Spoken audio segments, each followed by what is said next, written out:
this is an iHeart podcast. Guaranteed human.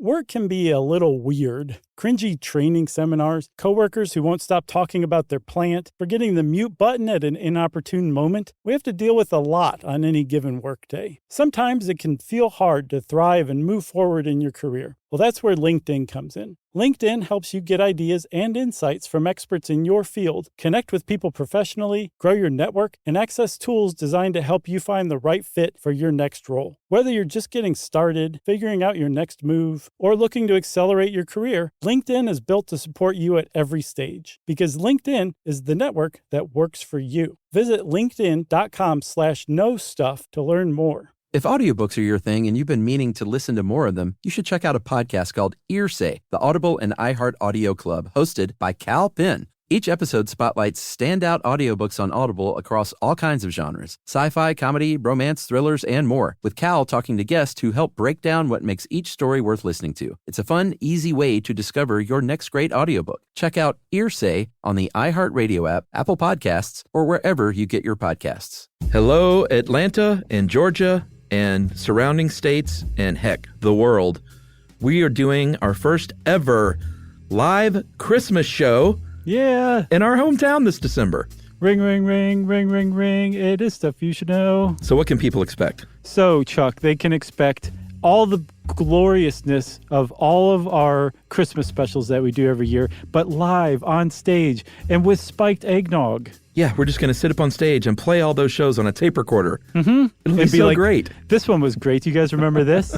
It'll be 10 times better than that because it's going to actually be an all-new show with us live on stage, one night only in Atlanta, GA. Yeah, it's going to be pretty cool, everyone. And it is December 8th at the wonderful Center Stage Theater here in Atlanta, where I've seen various shows over the years. Mm-hmm. And we're going to be there now.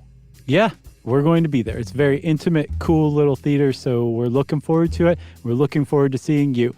Go to SYSK Live for information and tickets, and let's get in the Christmas spirit. Oh, and on Thursday, August 9th, starting at 10 a.m. Eastern Time, there will be a password-protected pre-sale.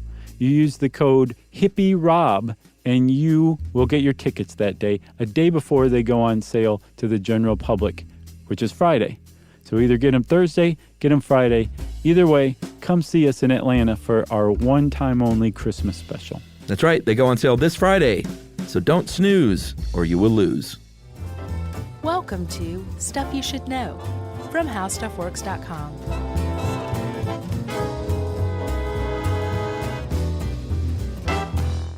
Hey, and welcome to the podcast. I'm Josh Clark. There's Charles W. Chuck Bryant. And, wait for it, there is first-time ever guest producer, Dylan. First time? First time. I confirmed it with him. He's nodding. He said we're the only show here that he hasn't guested as a producer on. Oh, really? Mm-hmm. So the ban has been lifted? Finally. I don't know if it was his ban or it was his band. Oh, okay. They finally wore him down. But, you know, he's the regular producer on Afro Punk Solution Sessions. Yes. Which is a pretty awesome podcast. It is. Hosted by our pals Eves Jeffcoat. Mm-hmm. And I didn't pronounce the S on Eves, but it's Eves. Yeah. I verified this. And Bridget Todd from Stuff Mom Never Told You. Bridget's Todd. Right. She has an S as well. Right. But they do, they kind of present like, you know, Afro Punk, like the tour, the musical tour. Oh, yeah. The awesome musical tour. They have like a side thing called Solution Sessions, and it's kind of like TED Talks, but for significant things that get overlooked generally. So like race-centric stuff or reproductive rights or things like that. Right. And it's pretty awesome. It's good. And you can get it anywhere. Yeah. Yeah. Look at that. Well, we got to pay him somehow. I was just going to slide on my half-warm sparkling water as payment. No? I've got a cold one here. Oh, yeah?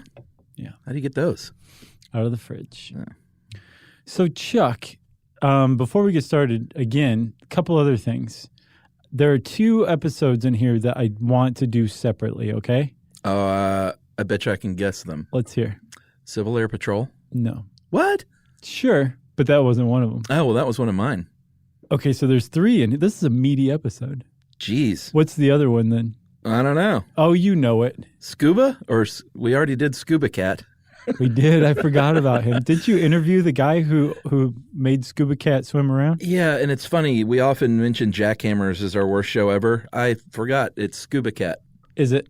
Did you go back and listen? No, but it's got to be the worst episode ever, right? We'll have to have like a listening party. That was like not even a thing. We'll listen to Jackhammers and Scuba Cat. It was a thing. It was that one cat. Yeah, and I guess we can just come out and say now that Discovery Channel made us do that. That's like kind of one of the only times we were steamrolled. That's funny. Otherwise, we have autonomy. I don't know if that was being steamrolled as much as rickrolled. Well, now I don't even know what you're going to pick then. All right, I'll tell you then. No more suspense for you. Coast Guard. No. I don't feel like you know me at all anymore. I don't. Search and rescue dogs. Oh. They're really? like, dude, I looked at the article. It's at least as big as this one. All right. Robust. And they don't have a lot of overlap. Okay. It's not like doing recycling twice or anything like that. And the other one is getting lost. Oh, well, that's a little esoteric. Right. I didn't expect you to guess the lost one. I thought you'd get search and rescue dogs. But there's like a whole psychology to getting lost. And this is about finding people. I want to talk about getting lost sometime. It's just too much to put onto this one. So it's going to be its own episode, okay? Great. All right. And I'll earmark Civil Air Patrol because fellow network host colleague John Roderick of Omnibus is or was a member of the Civil Air Patrol. Is he mayor yet? No. Because that'd be something if he were like Mayor known of as Seattle. the flying mayor of Seattle. He'd love to be the flying mayor But of even Seattle. still, member of the Civil Air Patrol, it's pretty interesting. So he flies. I don't know if he's current, but Roderick he has a very interesting past. Well, he's an interesting dude. It'd be kind of fun to do Civil Air Patrol and pick his brain. Okay, let's do it. His weird brain. Yeah. All right. Flying brain. So we have our 2 organic show plugs in. Yeah. No one noticed. And check. So we're talking today about SAR, Search and Rescue. I forgot I wrote this. You did write it back in like a million years ago. Yeah, that's when I was so excited to be the adventure writer. You wrote a bunch of adventure stuff. When I was named adventure writer, here's the funny part of this story. I was named adventure writer. I was really excited. Then after a while of doing this stuff, before the podcast, I went into an unnamed boss. Oh, I know this story. And said like, hey, man, I really think that like I'm kind of wondering about the future here and where I could go and if I could work my way up somehow to do things. And he very politely was like, I think this is kind of the deal. And like there is not much of a future here beyond writing these articles. Yep. And then that same dude would change my life by tossing a podcast our way. Yeah. Isn't that funny how things work out? It is hilarious. No future here. Right. I think he even put a cigarette out in front of you. On my hand. It was really painful. So, but a reminder still. But you wrote some good stuff. The survival stuff is good. We have more to dig through. I appreciate it. I was nervous going into when I saw this was my article from back then. I was like, oh, man, this is going to stink. But it was actually a decent article. It was. It was an expansive article, too. There's a lot of stuff to it. Man. Because there's a lot of stuff to search and rescue. There's a lot of different kinds of search and rescue, right? Yeah, for sure. I mean, now I feel like the sham is up because you already know all this stuff, so I can't tell you anything. No. I guess I'll tell you guys who are listening to the podcast. But there's a lot of different types of search and rescue, right? There's urban search and rescue, which happens after, say, like 9/11. USAR? Yep. Oh, I've also seen it US&R. Oh, really? Yeah. It's a little mouthy. It is. There's like marine or water rescue. Sure. Which is usually the one that kind of comes to mind when I think of like military rescue. But then there's like combat rescue. Yeah. Like the Scott O'Grady thing, which we'll touch on. Sure. And then there's like the normal search and rescue that I think a lot of people think of, which is somebody getting lost in the woods or the desert or something, and a bunch of sheriff's deputies kind of spread out and start looking for you. Deputies and just people. Yes.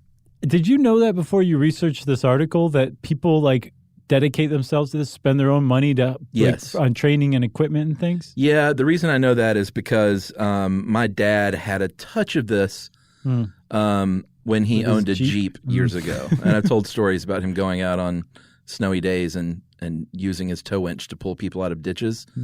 So I was just aware of there being a general like thing with certain outdoors people where they like to get in there Sure. and volunteer, and if they hear someone's trapped in the woods near their house, they're out there. Yeah. Like I knew they existed. But there's like an actual like process you can go Yeah. through and become a registered like searcher. Yeah, and I think some of these people are just do-gooders, and some of them maybe were like, man, I never was able to become the wilderness firefighter that I wanted to be, or the paramedic maybe. And So I'm going to get the state to force them to hang out with me while we search. yeah, for like something. this is how I can live out that unfulfilled, I was about to say fantasy, but that demeans it, unfulfilled, calling. Desire, Yeah. dream. All of them. And then there's the last group of people who are like, I want to see a dead body in the woods.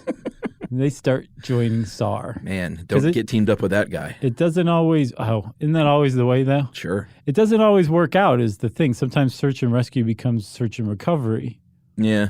But I mean, most of this applies to it as well because search and rescue typically starts out as, or search and recovery starts out as search and rescue, Yeah. right? There's always, it's kind of neat. Like if you think about it, there's really no better quick sketch of humanity than a group of people who've never met the person they're looking for, take their time and effort and put themselves in peril to go try to find somebody who's missing.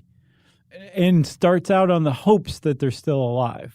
Yeah, and that a lot of times what we were talking about there is like someone was hiking and got lost, and these people kind of regularly go out and do this. Right. But then the stuff that really gets me is like the missing child, where entire communities come together to form, quarter-mile long lines walking through a field or the forest together.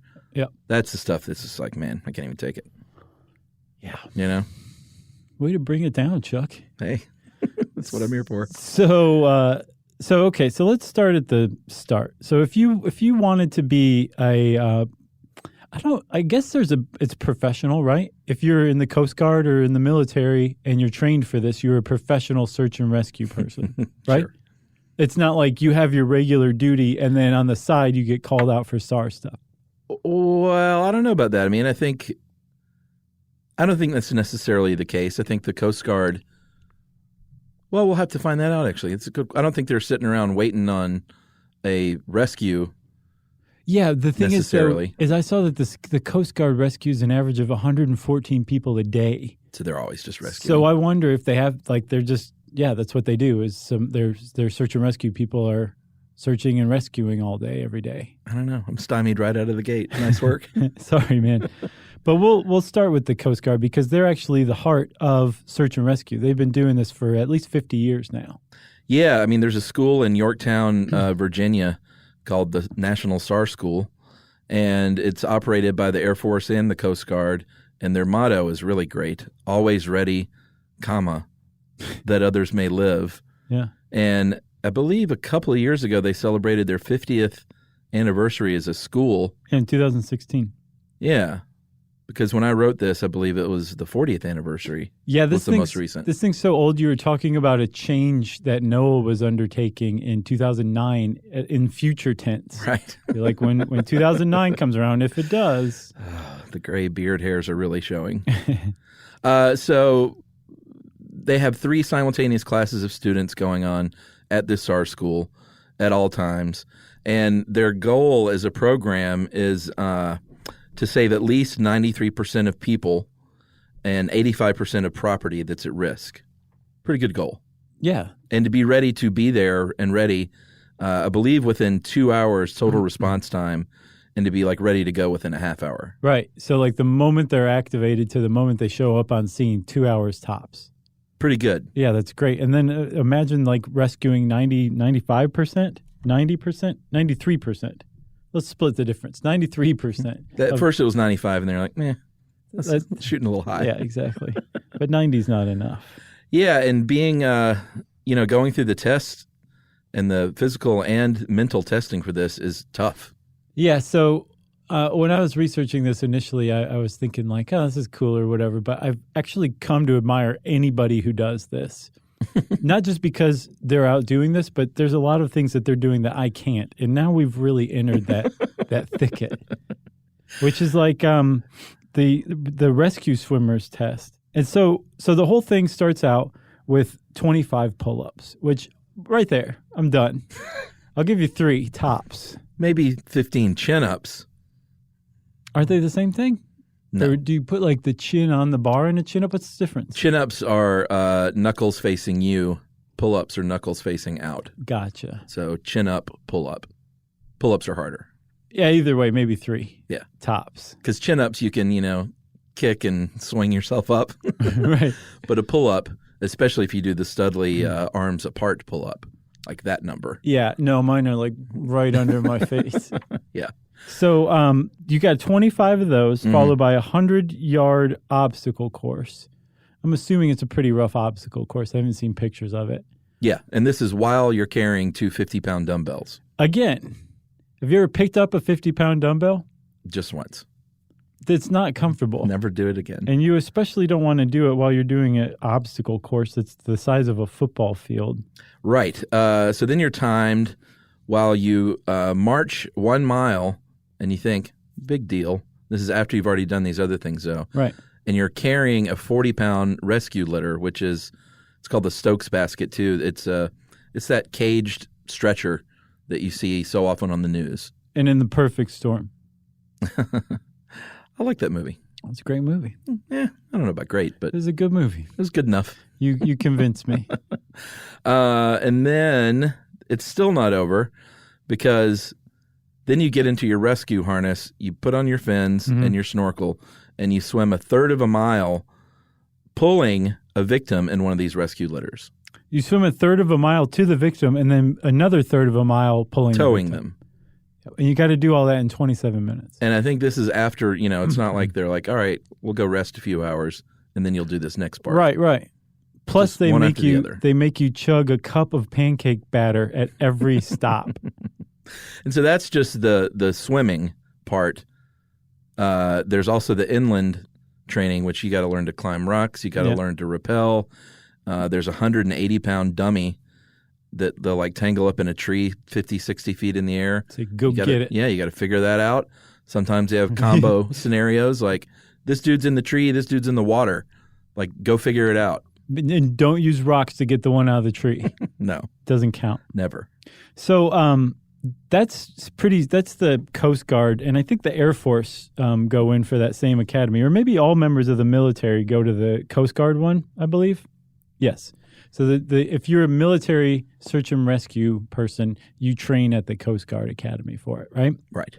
If you're just a normal everyday person and you want to do it, there are SAR schools around the country, but they're all private. There's no accreditation. Right. I think it's probably buyer beware in some of those cases, but I also got the impression that there's actual legitimate like SAR schools. It's not just somebody who's like, thanks for the money, chump. Buyer beware as opposed to full guaranteed or your money back. Right. You will find your first person or all your tuition is reimbursed. And then some of these folks ride horses. It's called mounted SAR, and horses, even though it's an age-old way of getting around, are really valuable in search and rescue for quite a few reasons. Yeah. Like, first of all, they're horses, so they can go farther than your dumb human meat body. Sure. Plus, they're nice to have around as well. They're nice to have around. And they can get you to places where you could kind of walk, but you probably shouldn't be walking. A horse might be a little more sure-footed, or a donkey. Yeah.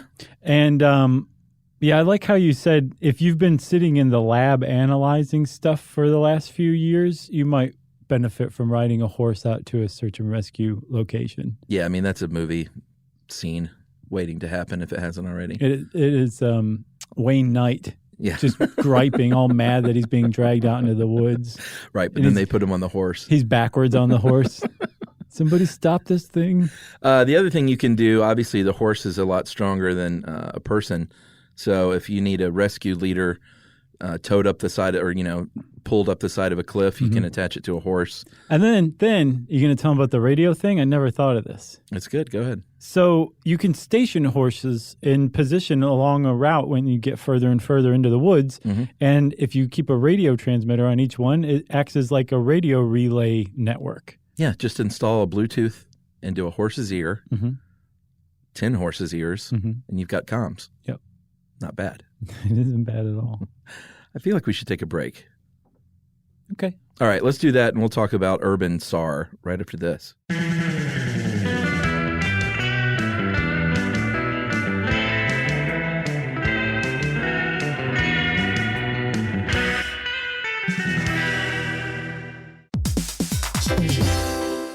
Hey, everybody, we're here to talk to you about Wayfair, who believes that spaces should be functional, they should be comfortable, they should be well-designed, and they can be well-designed by you with their help. Your updated space should feel more comfortable, inviting, and practical for everyday use. And we're talking about outdoor seating. We're talking about grills. We're talking about major appliances. If you need storage solutions, Wayfair can help you out. Patio lighting, rugs, decor. It is your one-stop shop for home. Yeah, I mean, it's getting nice out, so it's time to think about living outdoors for the next few months. And Wayfair knows that outdoor furniture, it's heavy, it's intimidating to assemble. So Wayfair has stepped in and said, we're going to handle the hard part so you don't have to. That's right. You can shop Wayfair Verified, your shortcut to the good stuff. And that means their team of product specialists are going to vet everything by hand using a 10-point inspection, testing things like, quality materials, functionality, and features, and even how long it takes to build that piece of furniture. And the overall experience save time, reduce hassle, and improved convenience. Patio season is here, and these deals won't last. So head to wayfair.com right now to get your outdoor space ready for way less. That's WAYFAIR.com. Wayfair, every style, every home.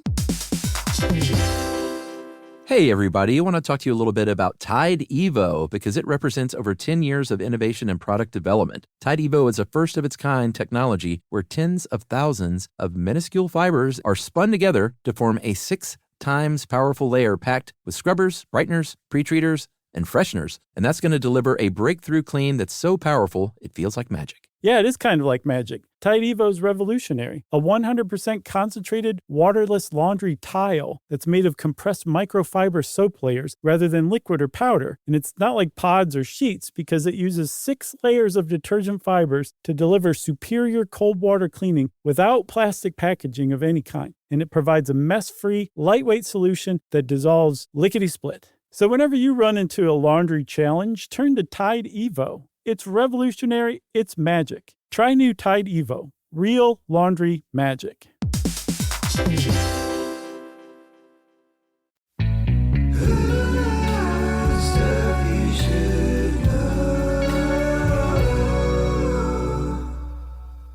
All right, ma'am. So we're talking about USAR or US&R. Yes. Depending on who you're talking to. This is a whole different type of fish, kettle of fish. When you're talking about urban SAR, it's not woods, it's not like cliffs, it's not the ocean. It is enormous skyscrapers that have crumbled in on themselves, and you're sure that there are people trapped inside, and you have to figure out how to get into this rubble and get them out without getting killed yourself. Yeah, and this is a division of FEMA. Probably should come as no surprise. And I believe in 1991 is when they set this up, the National Response Plan for Disasters. And they have 25 national USAR task forces. And in the case of a flood or earthquake, what else? Hurricane, plane crash, hazmat spills. Tornadoes, any natural disaster. Yeah. A terrorist attack. Sure. I think they were all called out for the Oklahoma City bombing. Yeah. Definitely 9/11. Katrina, they were integral. And some of the bigger ones that you can list off, basically every single one of these task forces was called in to assist. Yeah, and assist is the key word there because they are supporting local and state emergency systems who generally take the lead in these cases. Yeah.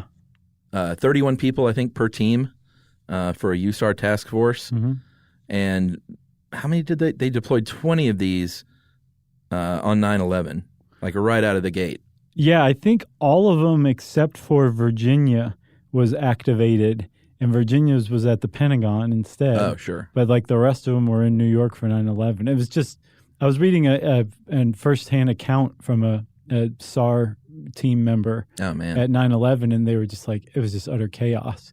Like the people who were in charge were all dead when the second tower collapsed. Yeah. There was just like, he said there was just a total leadership vacuum that got filled pretty quickly, but he Sure. said, I've never seen anything like this before.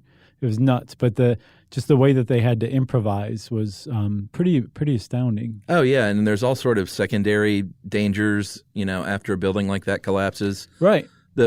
Well, I mean, I guess we can talk about it a little bit, but I mean, everything from hazardous materials leaking to, electricity down to electricity that could, shock and kill you, to water mains bursting and, filling up spaces and drowning people. Right. It's like every single front you can imagine they're attacking. So one of the first things they do, again, every search and rescue situation or every disaster is actually operated initially by the local cops. Yeah.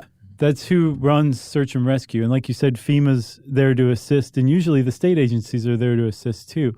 But one of the first things that happens when FEMA's USAR teams come on the scene is they have like structural engineers who are licensed professional engineers Yeah. who have experience in construction or inspection or something like that, who come in and say, they look at this. So once this was a nice, tidy structure, now it's a different kind of structure. Right. And it's not tidy at all, and there's a lot of hidden dangers. But their job is to come in and assess the structure of the rubble and figure out how to create safe passage into this thing. And it's pretty amazing that they can do it at all. Yeah, and you mentioned the dogs, so we won't get too heavy into that. But I believe the largest deployment of dogs in history was for 9/11. Yeah, I think 80 at least. Yeah, search and rescue dogs. It worked 12 hours at a time. All right, that's enough about search and rescue dogs. And I value them. Can I say that? Sure. Okay. That's no big news. No, take it back. So one of the ways you want to talk about what they do when they come into these structures and figure out what to do? Sure. I didn't know this. I guess I'd never thought about what they would do, but there are Kevlar bags that you can put underneath up to 70-ton pieces of like concrete or metal or whatever and inflate them, and it will actually lift them up to like almost 2 feet off of the ground. It's pretty amazing. And then once you have that, you start to shore it up. You put in steel beams or wood, depending on how heavy whatever your lifting is. And you actually start to create basically like an old-timey like Miner 49er mine shaft into this place. Yeah. Just shoring up and lifting and shoring up and along the way to stabilize the structure. And then once you have entry into this place, then you start sending in different kinds of rescuers. So you've got like the medics who go in. Sure. You have people who send in cameras or listening devices to try to find survivors. You got the people who are testing the air quality to make sure that the air conditions or the conditions of the air aren't like deadly. Yeah, I mean, can you imagine this is all like you're on the clock too. So like you have to make sure it's safe to go in there so you're just not killing people that are going in to rescue. Right. But at the same time, you're trying to get people out of there. You're not just like, well, let me go investigate the scene and what's going on down there. Right. It's like you're on a timer, but you have to make sure it's done safely too. It's just like I can't imagine how overwhelming that must be as a rescue effort leader. Yeah, because there are people who are running this whole show. There are logistics people. There are people who are overseeing everybody and making sure that this whole chaotic scene is running smoothly. Man. I can't imagine a more stressful job, especially having that clock ticking on lives just draining away, just hanging over your head. That's just nuts that people do this. Yeah, and you you said you've got hazmat specialists there. You might have to suit up yourself before you go in. You might have heard on your listening device or from a camera that some people are trapped like 100 feet into a place you can't even get. So you send them like breathing tubes. Right. Or you might send a rescue litter down there and say, if you can get in this thing and strap yourself in, we may be able to pull you out because we can't get in. Right. But at the same time, you have like heavy equipment operators running like cranes and bulldozers trying to like pick off the pieces that the structural engineers had said, like, you can get rid of that one, and they'll like lift them up and move them, and try to remove as much stuff as they can. But yeah, all of this, the clock is ticking.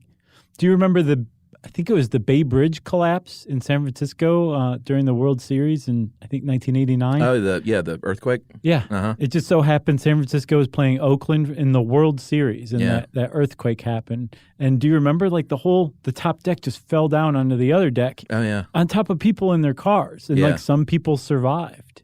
It's amazing there are people out there that, like, I would just start crying in place. And huddle in a corner. But there are people out there that can stay calm enough and are experienced enough to just be like, all right, well, this is what we do starting right now. Yes. Man. Yeah. Those are the people who slap people like you and me and tell us to snap out of it. Like Cher's one of those people. And maybe some of those people think, can you imagine sitting there and talking about our job? Right. And explaining what we do, how perilous that is for these two? That's right. I got a paper cut earlier. I wasn't going to say anything about it, but it was rough. To help prove your point. We should shout out the Civil Air Patrol, though, even though I do want to do a show on that. Sure. They are a nonprofit with more than, I don't know what the numbers are now, but when I wrote this, there were more than 55,000 civilian pilots and cadets. Mm-hmm. And they, since 1941, have supplemented our own military's aviation. It's pretty neat. And like Roderick he was pretty young when he did this too. I guess he was a cadet. I gotcha. That'd be my guess. I'll bet he had the most polished shoes you've ever seen.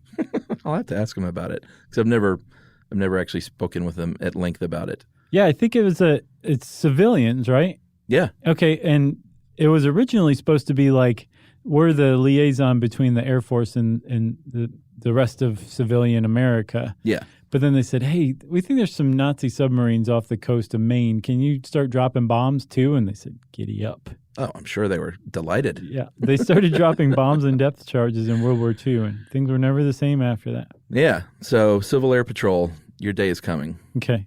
Sorry, I just gave a little more information. Oh, that's right. Do you want to go back and edit that out? No. All right.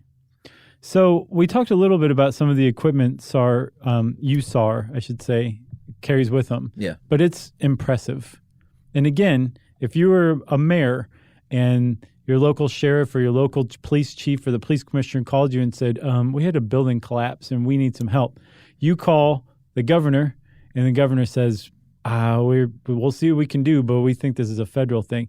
They call the president and the president says, FEMA, get in there. And FEMA comes free of charge with tractor trailers full of supplies. Yeah. From what I saw, it's about just one task force's equipment is like a $1.4 million package. Amazing. Of 16,400 pieces of equipment. Everything from like medical supplies to generators to the bulldozers to everything.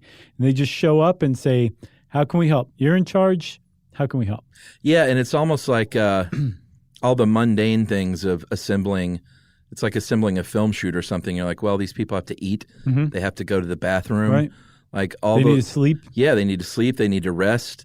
So you have to set up like a little a village, like in the case of a 9/11 or any major disaster like that.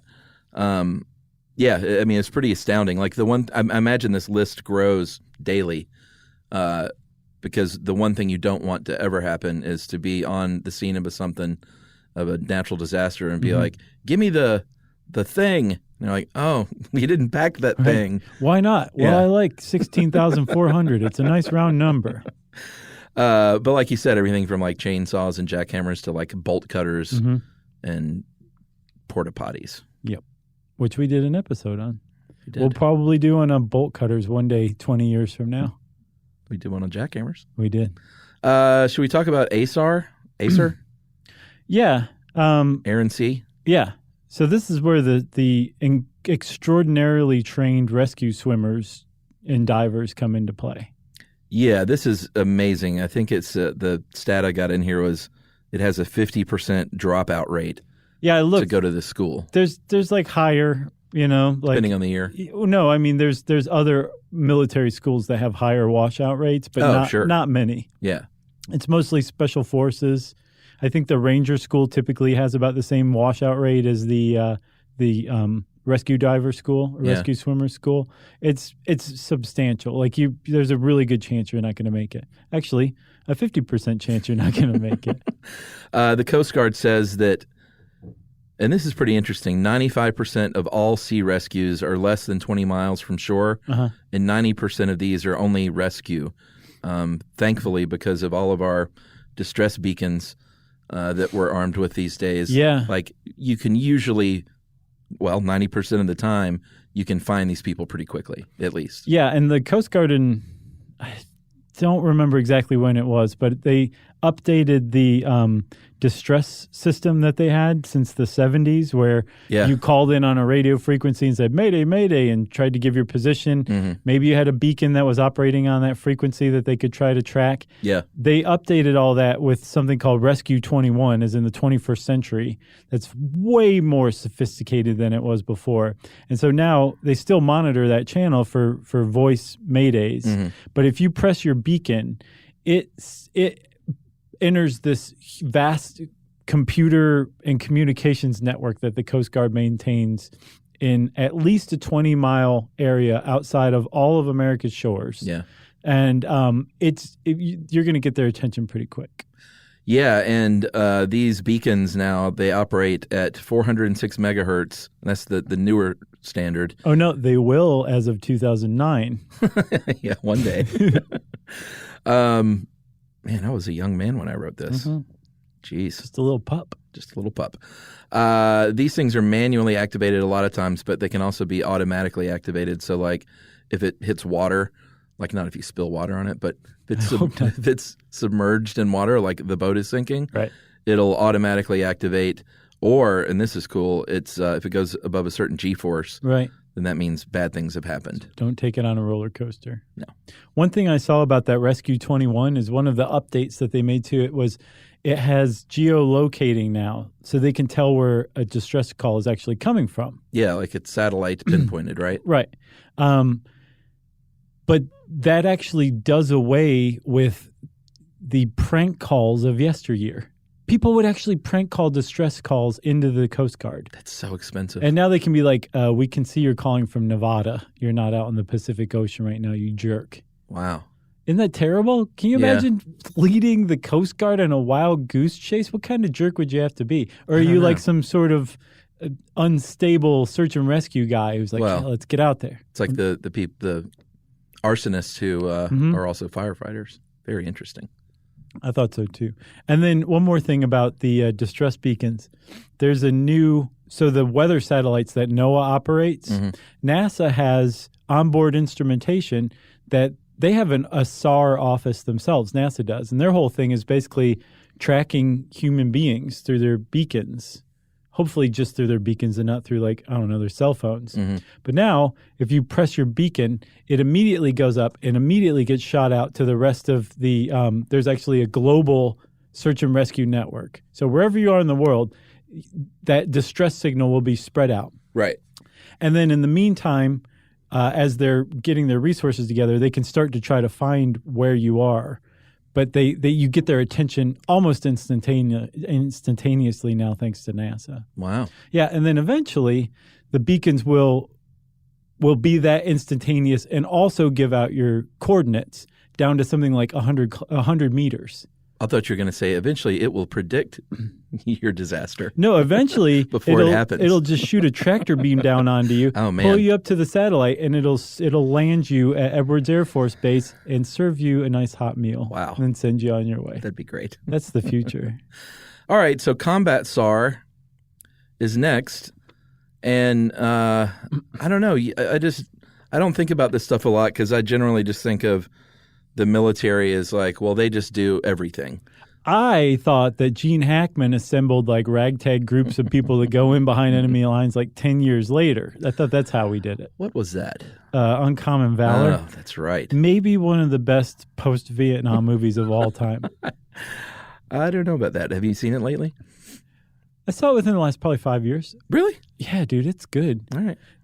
I'm not a gun guy, but when that guy gives Gene Hackman the menu of the heavy artillery and I guns. remember that when I was a kid, thinking that was the coolest thing ever. It's still pretty cool when you see it today. I was like, I would take that one and that one. Yeah. It's so funny. Like, I don't know. We're not gun guys at all, yet the notion of a gun menu just lights us up. What is that all about? There's some part of our brain. It's just brainwashing from movies. Yeah. Probably. I guess. You know? Sure. That's my guess.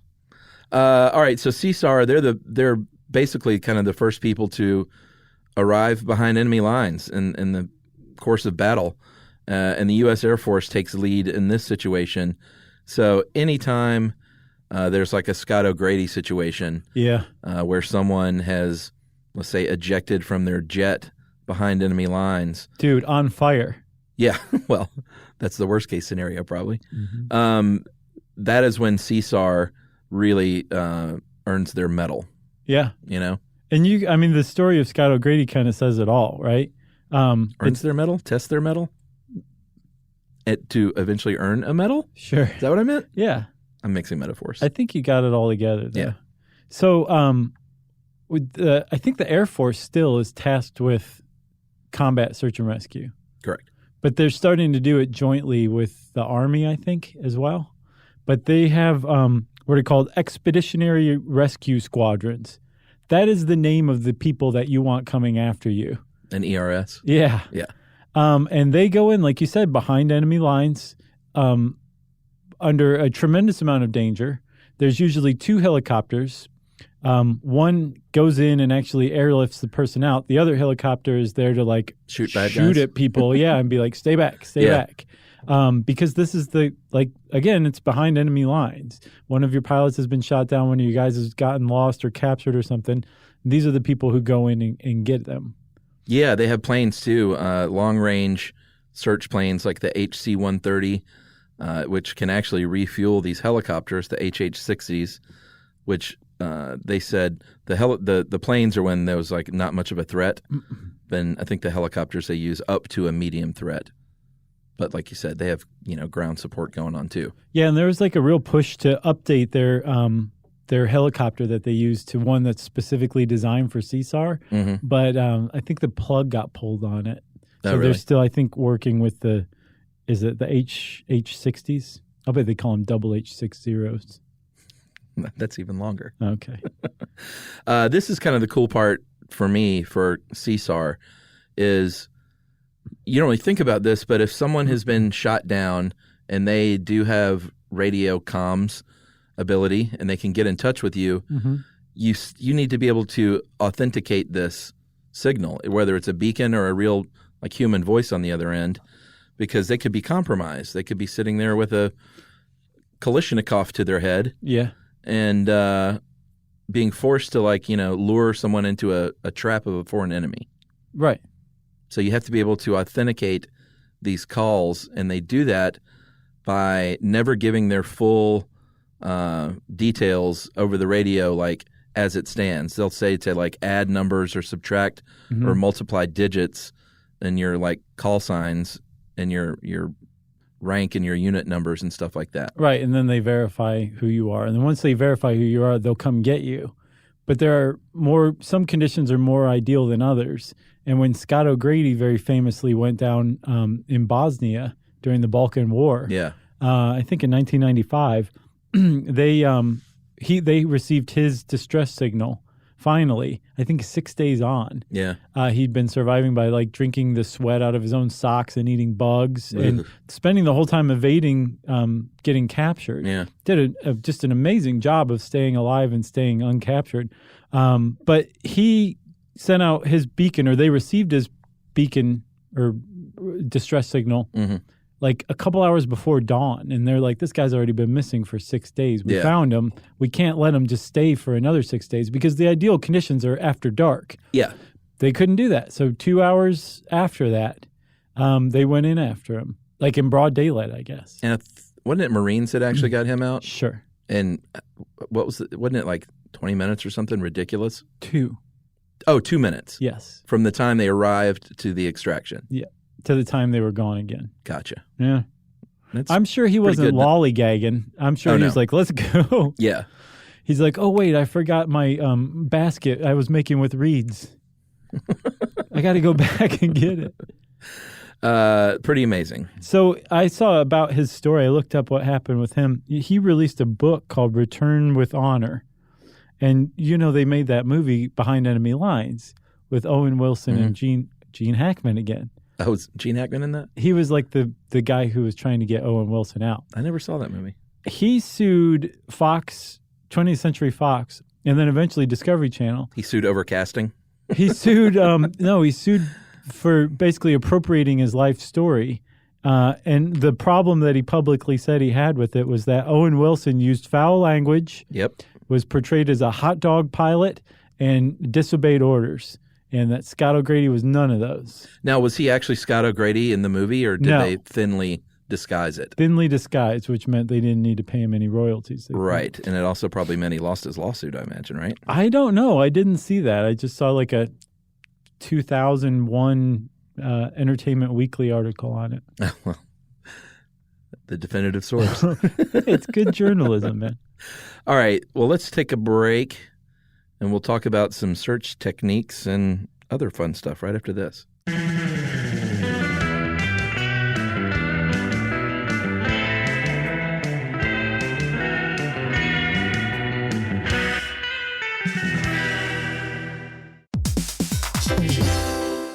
Hey, everybody. I want to talk to you a little bit about Tide Evo because it represents over 10 years of innovation and product development. Tide Evo is a first-of-its-kind technology where tens of thousands of minuscule fibers are spun together to form a 6 times powerful layer packed with scrubbers, brighteners, pre-treaters, and fresheners. And that's going to deliver a breakthrough clean that's so powerful, it feels like magic. Yeah, it is kind of like magic. Tide Evo is revolutionary. A 100% concentrated, waterless laundry tile that's made of compressed microfiber soap layers rather than liquid or powder. And it's not like pods or sheets because it uses 6 layers of detergent fibers to deliver superior cold water cleaning without plastic packaging of any kind. And it provides a mess-free, lightweight solution that dissolves lickety-split. So whenever you run into a laundry challenge, turn to Tide Evo. It's revolutionary. It's magic. Try new Tide Evo. Real laundry magic.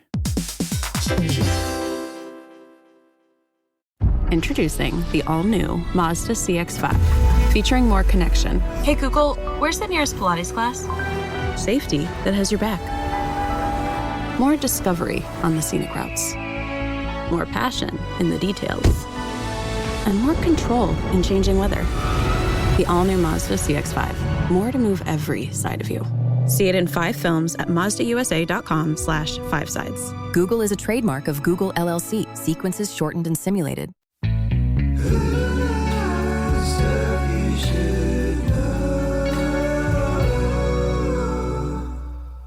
All right.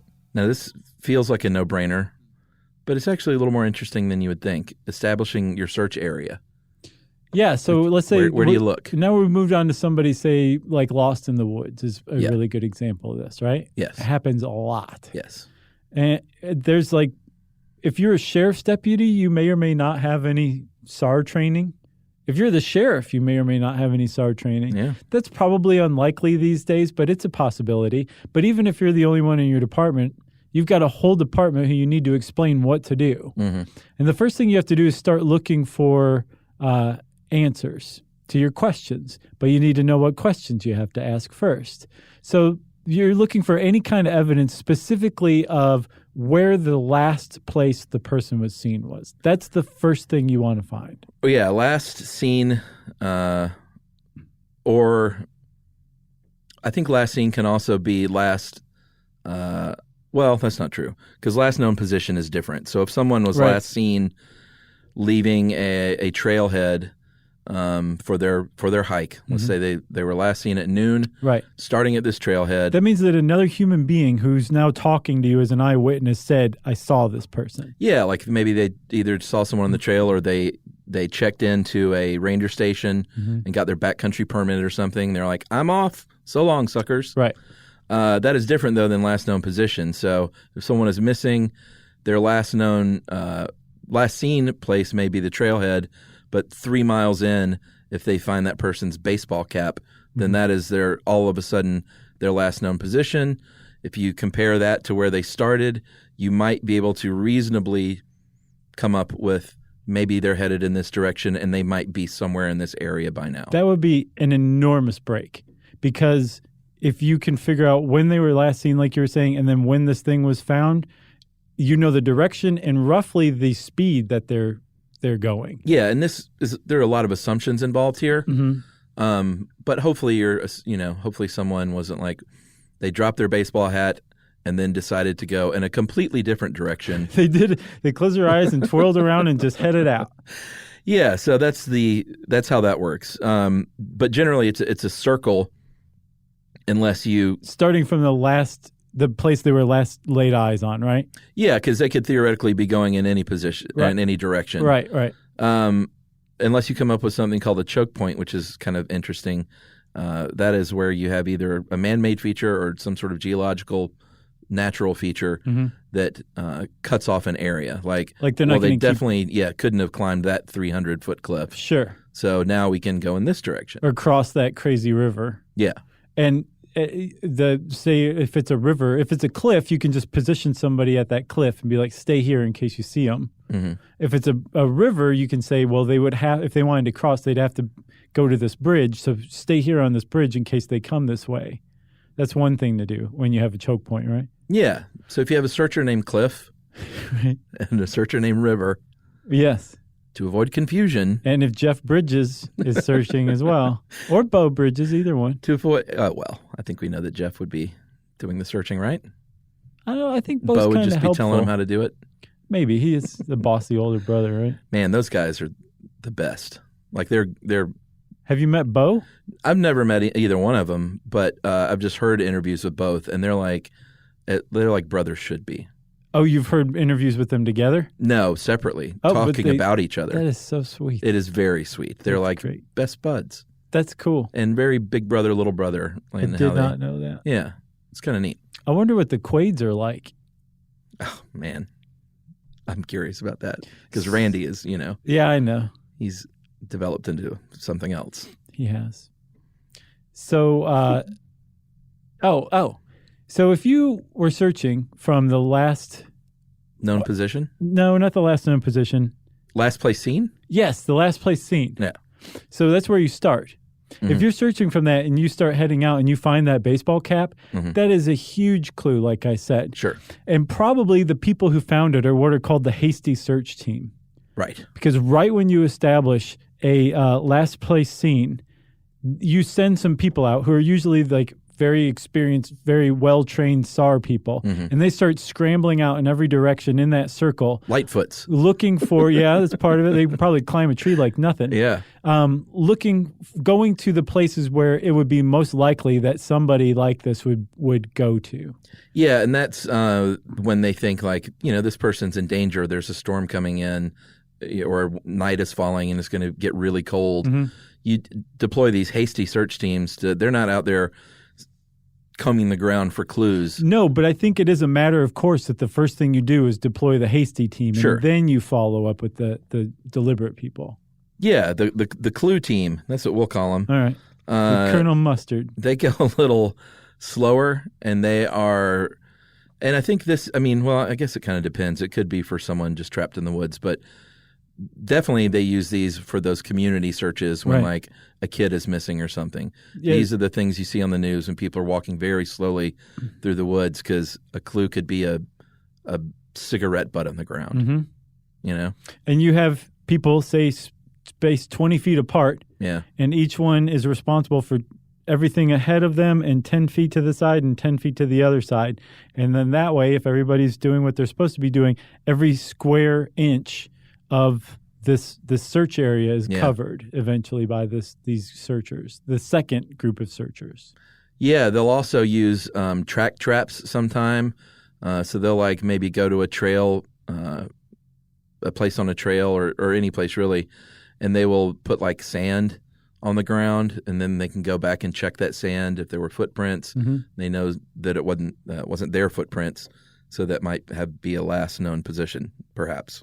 So, Chuck, if you get lost, yes, and they find you and they say, hey, come back with us. You might say, no, I'll find my own way back. I'll crawl back myself even though my leg's broken. Why would a human being do that?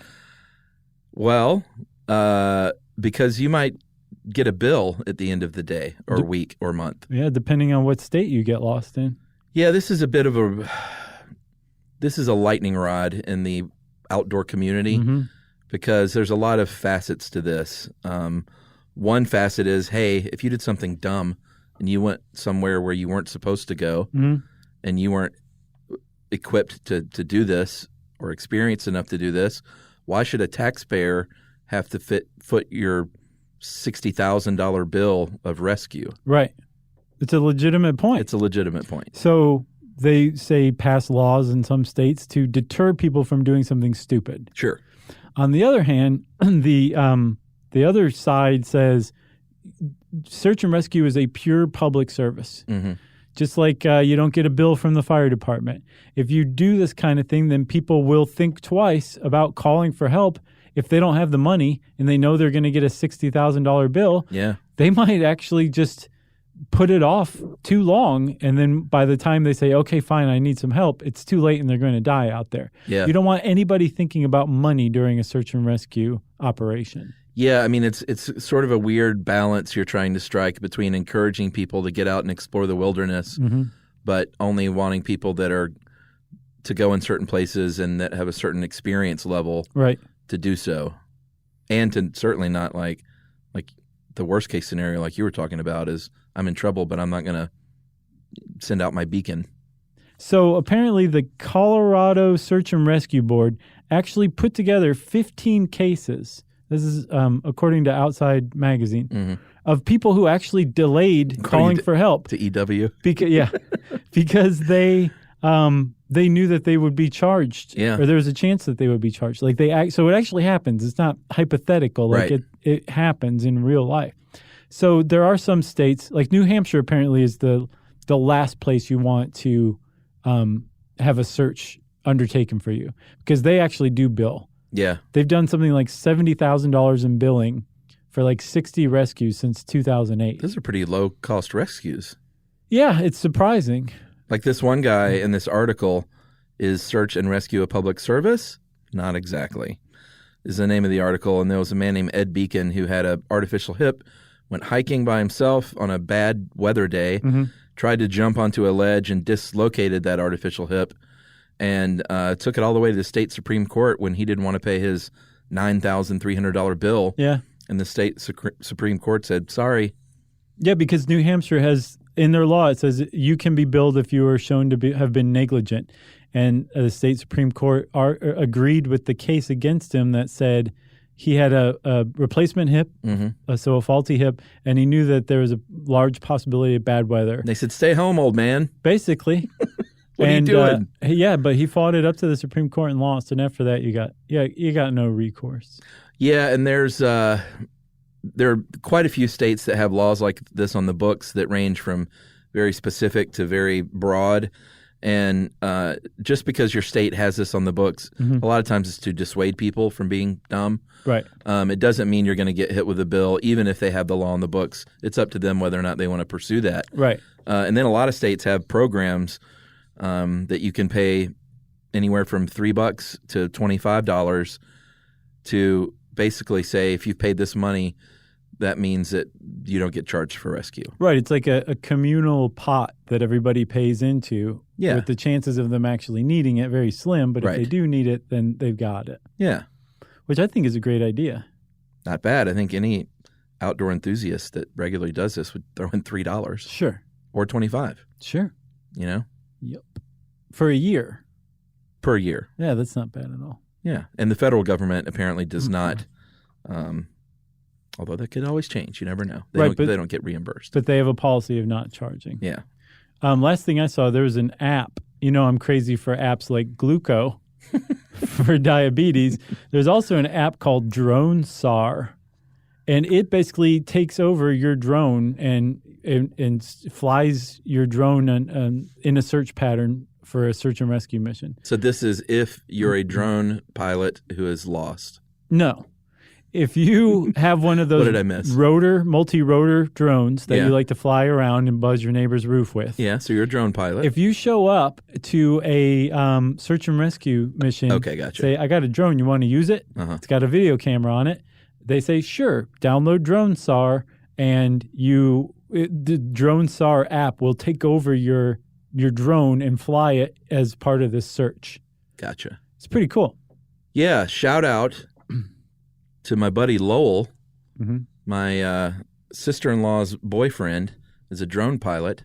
A couple of shout outs for Lowell. He's a drone pilot, Yeah, and a good one. sure. Because I've seen him in action, and it's not the easiest thing in the world to do. He I doesn't would imagine not. he doesn't crash these things. Although it is kind of funny to see drone fails on YouTube, Right? because it's always going great until It's not.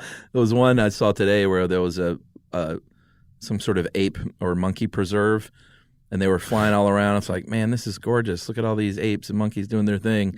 And then it flies up close to one, and this monkey just fully takes a stick and goes whack. Oh, yeah? And then the next thing you know, you see it falling on the ground, and then all these monkeys start descending upon it and poking it and stuff. It's awesome. It's pretty neat. I gotta check that So out. shout out to Lowell for that. And I meant to say a few weeks ago, I finally vaped with Lowell What? and gave it a try. I was like, you know what?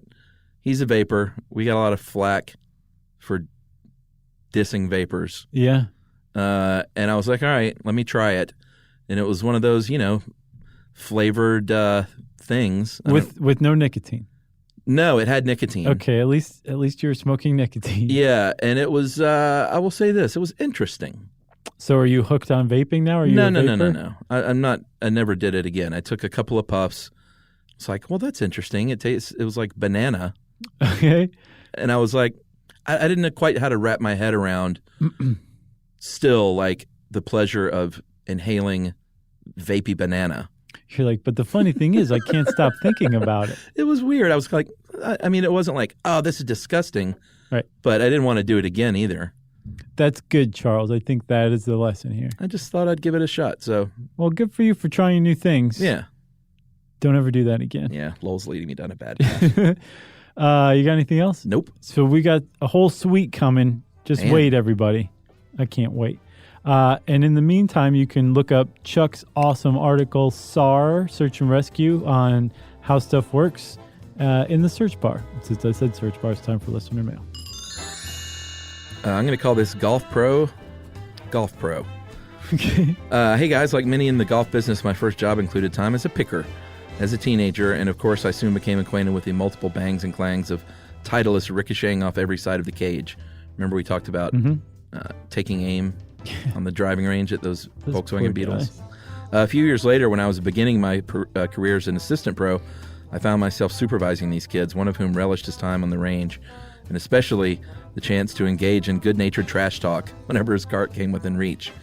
On one such occasion, after a friend and I had missed him on several point-blank attempts, he turned the cart away from us to make another pass on the far end of the range, confident that our aim would certainly not be better as he moved further away.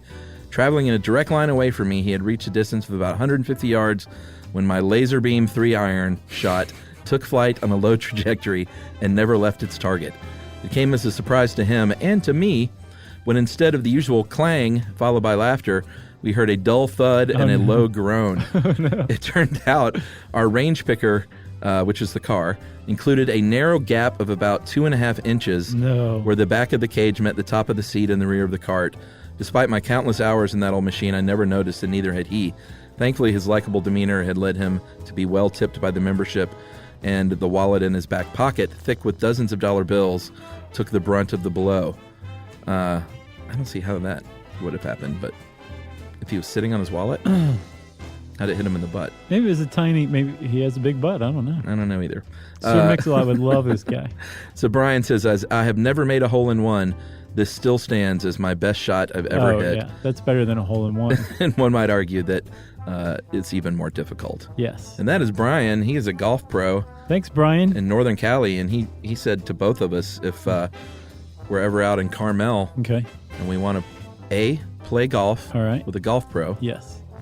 we could do that. Okay. Or if we want to actually drive the picker, he would let us do that. I'd just rather play golf.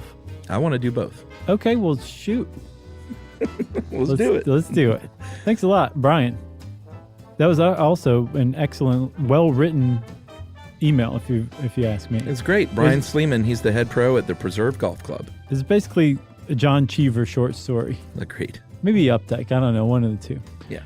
If you want to get in touch with me and Chuck and offer us something awesome like Brian did, you can go on to our website, stuffyoushouldknow.com, find all of the links to our social medias and catch our attention that way. Or you can just go straight to the horse's mouth and send us an email to stuffpodcast@howstuffworks.com.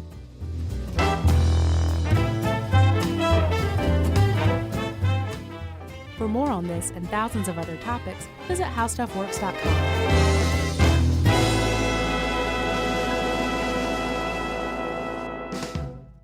When it comes to small business, people want to talk to people, not bots, not voicemail. Your customers or clients want a real human connection. And that's exactly what they get with Ruby. Ruby is the virtual receptionist company that takes care of your callers when you're unavailable, in the middle of something, or just don't want to pick up. They can answer, screen, and transfer calls, as well as take messages, collect payments, book appointments, and more. All while saving you time and making the people you serve feel special. It's available 24/7, 365 days a year, and is 100% based in the U.S. See how it works at ruby.com, or better yet, give them a call at 844-900-RUBY. The next time you end up with something on your shirt, don't turn to your usual detergent. Check out Tide Evo. Tide Evo represents over 10 years of innovation in product development. It's a revolutionary 100% concentrated waterless laundry tile made of compressed microfiber soap layers rather than liquid or powder. It's not pods and it's not sheets. It uses 6 layers of detergent fibers to deliver superior cold water cleaning without plastic packaging. It's mess-free, lightweight, and dissolves quickly. Try new Tide Evo. Real laundry magic. This is an iHeart podcast. Guaranteed Human.